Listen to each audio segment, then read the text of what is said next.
যার জন্য আপনারা বসে আছেন ওনার রাজনাথজি আপনাদের সামনে বলবেন। মোথা নামে আরেকটা পার্টি, আমি ওনাদেরকে যে ওনাদের যে সুপ্রিমো আমি জিজ্ঞেস করতে চাই, গ্রেটার ত্রিপুরাল্যান্ডের বাউন্ডারিটা কোন জায়গায়? ওনাদের গ্রেটার ত্রিপুরাল্যান্ডের বাউন্ডারিটা কোন জায়গায়? মাঝে মাঝে বলেন সেটা বাংলাদেশে, মাঝে মাঝে বলেন সেটা মিজোরামে আছে, মাঝে মাঝে বলেন আসামে। এটা কি সম্ভব? বাস্তবে সেটা কি সম্ভব? বারবার থামসা বলছে এখন জাতি জনজাতি ছেড়ে জাতিদের ক্যান্ডিডেট করেছে, 8টা জায়গায় জাতিদের ক্যান্ডিডেট করেছে। অদ্ভুত, যখন মাথার মধ্যে যা আসে তাই করে। আমাদের জনজাতি ভাই বোনদের ওরা এবং ওনার যে টিম ওদেরকে ভুল বুঝাচ্ছে এখনো। আমি এখনো বলছি বন্ধুগণ, ওনাদেরকে আমি যারা আমাদের জাতি এবং জনজাতি যে আমাদের সুদৃঢ় যে আমাদের বন্ধন, সেটা আগামী দিন আরো সুদৃঢ় হবে এবং এইসব থামসা বানসা করে কিচ্ছু লাভ হবে না এবং ভারতীয় জনতা পার্টি আবার আসবে। আপনি এখানে আপনার আমার বক্তব্য। कितनी घटनाओं की मैं चर्चा करूं? अभी मुझे जानकारी मिली यहां पर एक सज्जन प्रदीप किशोर देव वर्मा जी ने मुझे पार्टी बना दी है त्रिपुरा का। क्या मतलब?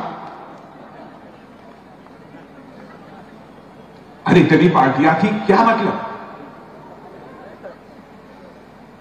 उन्होंने कहा अब क्या चाहते हैं वो एक शायद उनको भी नहीं मालूम है, लेकिन पार्टी बना ली।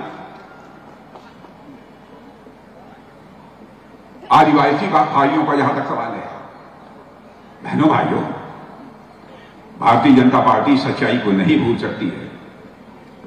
इस देश को आजाद कराने में हमारे आदिवासी भाइयों का बहुत बड़ा योगदान है, बहुत बड़ा कंट्रीब्यूशन है हमारे आदिवासी भाइयों। इसीलिए हमारे प्रधानमंत्री जी ने भगवान बिरसा मुंडा के जन्मदिन 15 नवंबर को आदिवासी जनजाति गौरव दिवस के रूप में सारे देश में मनाने का फैसला किया है। और भगवान बिरसा मुंडा का यह जन्मदिन केवल भारत में ही नहीं मनाया जाता, बल्कि दुनिया के जिस भी देश में हमारे भारतवासी रहते हैं, भगवान बिरसा मुंडा के जन्मदिन को आदिवासी जनजाति गौरव दिवस के रूप में मनाते हैं। पॉलिटिकल वायलेंस का जहां तक सवाल है मेरे बहनों भाइयों, वो तो लगभग अब पूरी तरह से समाप्त हो गया है। अब देखिए गरीबों के लिए हमारी सरकार चिंता करने वाली कैसी है। मैं अब जो प्रदीप किशोर जी हैं उनको मैं बतलाना चाहता हूं कि प्रदीप किशोर जी जिस आदिवासी भाइयों की आप बात करते हैं, उन आदिवासी भाइयों कैसी हमारी सरकार चिंता करती है। 2014 तक आदिवासी भाइयों के कल्याण के लिए केवल ट्राइबल वेलफेयर के लिए केवल 21,000 करोड़ रुपए का बजट था। आज सुनना चाहते हैं आप कितने का बजट है? सुनना चाहते हैं? ट्राइबल आदिवासी भाइयों के लिए कितने का बजट है? पहले 21,000 करोड़ का था, अब 88,000 करोड़ रुपए का बजट हो गया है भैरव भाई। अब मुझे किसी ने बताया क्या हो गया है प्रदीप किशोर जी को, मेरी समझ में नहीं आता। लोग कह रहे थे कि प्रदीप किशोर जी देव वर्मा कभी कभी कहते हैं कि हमको सिक्योर्ड लैंड चाहिए आदिवासी, सिक्योर्ड लैंड, सुरक्षित। अरे बहनों भाइयों, प्रद्युत जी इस बात को भूलिए मत। इस देश ने हमारी एक आदिवासी बहन को भारत का राष्ट्रपति इस देश ने बनाया है। कल्पना भी कोई नहीं कर सकता। इतने दिनों तक कांग्रेस की हुकूमत की, क्यों नहीं इस काम को लोगों ने किया? आज आदिवासियों का मसीहा बनने की कोशिश करते हैं।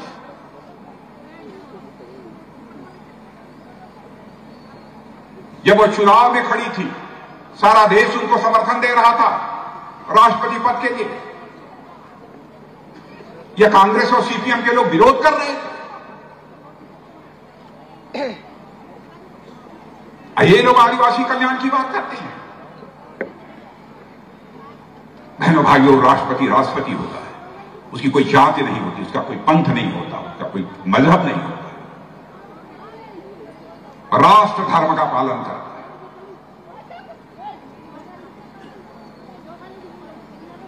राजनीति यदि की जानी चाहिए तो अस्तर की राजनीति की जानी चाहिए, एक लेवल से नीचे उतरकर राजनीति नहीं की जानी चाहिए।